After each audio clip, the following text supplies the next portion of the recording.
Ito, ang latest weather update. Alamin ang pinakasariwang ulat panahon ngayon dito sa Information TV Educational Channel.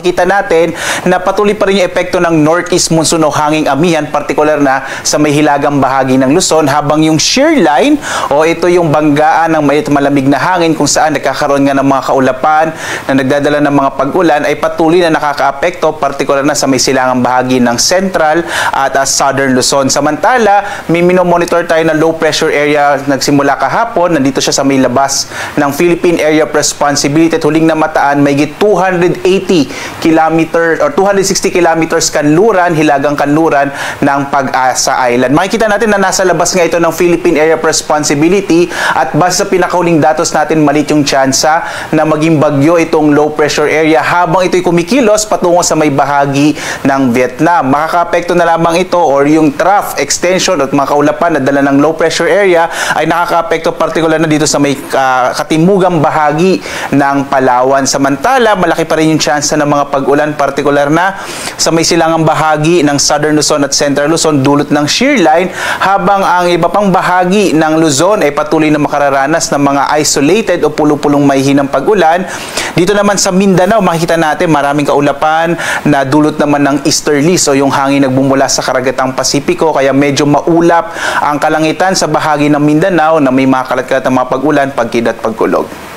Tingnan natin dito sa may Luzon, makikita natin ang epekto pa rin ng shear line ay magdadala ng mga pag-ulan, partikular na sa Aurora, sa Quezon at sa Isabela. Muli, yung shear line nga natin ay may mga dalang kaulapan na patuloy na magdadala ng mga pag-ulan, partikular na sa may silangang bahagi ng Central Luzon at Southern Luzon.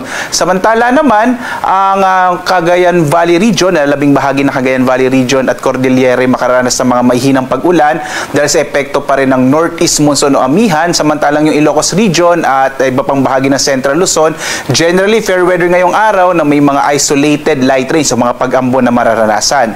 Samantala, sa Kamaynilaan at sa nalabing bahagi ng Southern Luzon, yung Calabarzon, Mimaropa at Bicol Region, makararanas naman ng isolated rain showers and thunderstorms. Significantly na mababawasan na po yung mga pag-ulan, partikular na sa bahagi ng Bicol Region ngayong araw. Agwat nga ng temperatura natin sa Lawag, 24 to 32 degrees Celsius.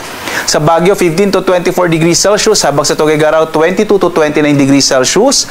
Sa Metro Manila, 24 to 31 degrees Celsius. Sa Tagaytay, 21 to 29 degrees Celsius, habang sa Legazpi, 24 to 31 degrees Celsius.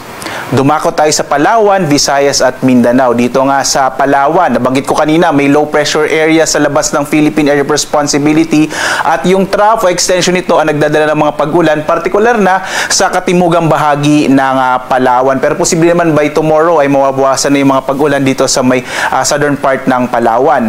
Agwat ang temperature sa Calayan Islands, 24 to 30 degrees Celsius, habang sa Puerto Princesa, 24 to 30 degrees Celsius. Mga isolated rain showers and thunderstorms naman ang mararanasan sa malaking bahagi ng Visayas dulot ng easterlies, at ang agwat ng temperatura natin sa Iloilo 25 to 31 degrees Celsius, sa Cebu 25 to 32 degrees Celsius, habang sa Tacloban 23 to 32 degrees Celsius. At dulot din ng easterlies, malaking bahagi, makikita po ninyo, malaking bahagi ng Mindanao ngayon ay magkakaroon ng maulap na kalangitan at malaki yung tsansa ng mga kalat-kalat ng mga pag-ulan, pagkidlat, pagkulog. Mag-ingat sa mga potensyal ng mga biglang pagbaha at pagguho ng lupa, dulot nga ng mga pag-ulan na epekto ng easterlies sa may bahagi ng Mindanao. Agwat ng temperatura ng Zamboanga, 24 to 33 degrees Celsius, sa Cagayan de Oro, 25 to 30 degrees Celsius, habang sa Davao, 25 to 33 degrees Celsius. At makikita nga natin, naglabas po ng weather advisory ang Pag-asa at pinapakita dito na may tsansa pa rin ng moderate to heavy o katamtaman hanggang sa kumisay malalakas sa mga pag-ulan. Ito ay epekto nga ng shear line kung saan may mga kaulapan na nagdadala ng mga pag-ulan sa Quezon Province at sa Aurora sa araw na ito. Pero nakikita naman natin by tomorrow significantly mababawasan na po yung mga pag-ulan sa may Aurora at Quezon. Pero mag-ingat pa rin sa potensyal ng mga flash floods o yung mga biglang pagbaha at landslide o pagguho ng lupa sa mga nabanggit na lugar dahil nga sa mga pag-ulan na dala ng shear line. Samantala, wala na po tayong nakataas na gale warning sa anumang bahagi ng ating bansa. Pero makikita natin, meron tayong inaasahan na katamtaman hanggang sa kung minsan ay maalong karagatan, partikular na sa may hilaga at silangang baybayin ng Luzon. Mag-ingat po yung mga maliit na sakyang pandagat at maliliit na mga bangka. Gayun din kapag may mga thunderstorm na kung minsan nagpapalakas ng alon ng karagatan sa ating kapuluan. Mag-ingat po yung mga maliliit na bangka. At ang araw natin ay sisikat mamayang 6:21 na umaga at lulubog, ganap na 5:59 ng gabi.